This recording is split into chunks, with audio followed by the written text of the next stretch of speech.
প্রক্রিয়ায় মনোনয়ন ফর্ম সংগ্রহ করা যাবে। গণঅভ্যুত্থান থেকে উঠে আসা একটা রাজনৈতিক দল এবং আমাদের নির্বাচনী প্রস্তুতিতেও আমরা সেই দিকেই কমিটেড, সেভাবেই প্রস্তুতি নিতে কমিটেড।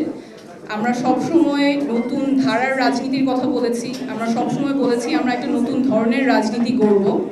সেই নতুন ধরনের রাজনীতি গড়ার পথে আজকে একটা খুব গুরুত্বপূর্ণ পদক্ষেপ আমরা আমাদের জাতীয় নাগরিক পার্টির মনোনয়ন প্রত্যাশীদের জন্য সারা বাংলাদেশের কাছে আমরা আজকে আমাদের মনোনয়ন ফর্ম উন্মুক্ত করে দিচ্ছি। আপনারা জানেন যে আমাদের রাজনৈতিক প্রেক্ষাপটে রাজনীতিটা আটকে ছিল অল্প কিছু মানুষের মধ্যে। সাধারণত এলাকায় যিনি খুব সৎ, খুব যোগ্য জনপ্রতিনিধি হিসেবে কাজ করতে পারেন, অনেক কারণেই তারা সামনে আসতে পারেননি। আমাদের মধ্যে একটা ধারণা অনেকের মধ্যেই আছে যে এলাকায় যিনি গডফাদার, যিনি শীর্ষ দুর্নীতিবাদ, সেই হয়তো এলাকার জনপ্রতিনিধি হবে। আসলে যে সৎ, যোগ্য মানুষ যিনি আসলেই তার এলাকার জনগণের জন্য কাজ করতে চান, তিনি কখনো মনোনয়ন পাবেন না, তিনি কখনো সংসদে সেই এলাকার জনপ্রতিনিধি হিসেবে যেতে পারবেন না। সেই সংস্কৃতিটা আমরা ভাঙব। আমরা চাই আমাদের সংসদে এমন মানুষ যাবে যারা সত্যিকারের জনপ্রতিনিধি হিসেবে কাজ করবে, যারা রাজনীতিটাকে জনগণের সেবা হিসেবে দেখবে, রাজনীতিটা কোনো আয় রোজগারের পথ হিসেবে না, কোনো ব্যবসা হিসেবে না, কোনো প্রাইভেট এন্টিটি হিসেবে না, বরং জনগণের সেবা করতেই যারা রাজনীতি করতে চায় তাদের জন্য রাজনীতির পথটা উন্মুক্ত হবে।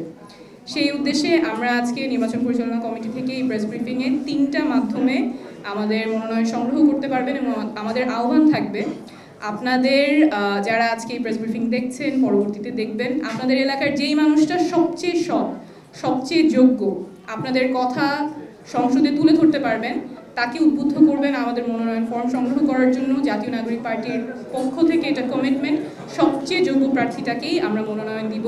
সাধারণত যেভাবে হয়ে আসছে মনোনয়নের ক্ষেত্রে প্রক্রিয়া অস্বচ্ছ থাকে, অনেক ধরনের বাণিজ্য চলে, সেই সংস্কৃতি আমরা ভাঙব। একদম স্বচ্ছ প্রক্রিয়ায় সবচেয়ে যোগ্য মানুষটাকে আমরা মনোনয়ন প্রক্রিয়ায় অন্তর্ভুক্ত করব। এখন প্রক্রিয়াটাতে চলে আসি। 3 ধরনের প্রক্রিয়ায় মনোনয়ন ফর্ম সংগ্রহ করা যাবে। প্রথমটা হচ্ছে আমাদের যে কেন্দ্রীয় কার্যালয়, সেখানে এসে ফর্ম পূরণ করে মনোনয়ন সংগ্রহ করা যাবে। দ্বিতীয়টা হচ্ছে অনলাইনের মাধ্যমে আমাদের ওয়েবসাইটে গেলে যে কেউ এই ফর্মটা পূরণ করতে পারবেন। আমি ডোমেইনটা বলে দিচ্ছি, nomination nomination nomination.ncppbd.org। এটা লাইভ আছে, এখনই যে কেউ গিয়ে এখানে আমাদের মনোনয়ন ফর্মটা পূরণ করতে পারবেন। আপনারা স্ক্রিনে দেখতে পাচ্ছেন, খুব সিম্পল কিছু তথ্য দিয়ে মনোনয়ন ফর্মটা আপনারা ফিল আপ করতে পারবেন। ব্যক্তিগত তথ্য, নাম, পিতার নাম, মাতার নাম, কোন নির্বাচনী এলাকা, রাজনৈতিক তথ্য, পূর্বে কোনো রাজনৈতিক সংগঠনের সাথে যুক্ত ছিলেন কিনা, কোনো সামাজিক কার্যক্রমের সাথে যুক্ত ছিলেন কিনা, দলীয় সম্পৃক্ততা কী, এবং এরপরে নৈতিকতা, স্বচ্ছতা নিয়ে কিছু প্রশ্ন আছে, নতুন রাজনীতি বলতে কি মনে করেন, এবং শেষে রাজনৈতিক সিভি এবং একটা ফি। তো 2 ধরনের প্রক্রিয়ার কথা বললাম। একটা হচ্ছে আমাদের যে কেন্দ্রীয় কার্যালয়, এখন যেখানে প্রেস কনফারেন্সটা হচ্ছে, সেখানে এসে মনোনয়নপত্র জমা দিতে পারবেন। অনলাইনে যে কেউ ঘরে বসে মনোনয়নপত্র জমা দিতে পারবেন। আর 3 নম্বর পদ্ধতিটা হচ্ছে আমাদের যে মুখ্য সংগঠক আছেন, জনাব হাসনাত আবদুল্লাহ, সার্জিস আলম, আমাদের উত্তরাঞ্চল এবং দক্ষিণাঞ্চলের মুখ্য সংগঠক, এবং আমাদের 10 জন বিভাগীয় সাংগঠনিক সম্পাদক আছেন, তাদের মাধ্যমে আপনারা মনোনয়নটা জমা দিতে পারবেন। আমি বিভাগীয় সাংগঠনিক সম্পাদকদের নামগুলো বলে দিচ্ছি।